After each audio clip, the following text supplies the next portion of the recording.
पत्र पाठविले गणेश गल्लीला आणि पत्र वाचून आनंद झाला मुंबईच्या राजाला. पत्र वाचून आनंद झाला मुंबईच्या राजाला. पत्र वाचून आनंद झाला मुंबईच्या राजाला.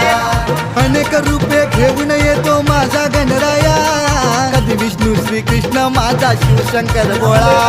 शिवशंकर भोळा, शिवशंकर भोळा, शिवशंकर भोळा.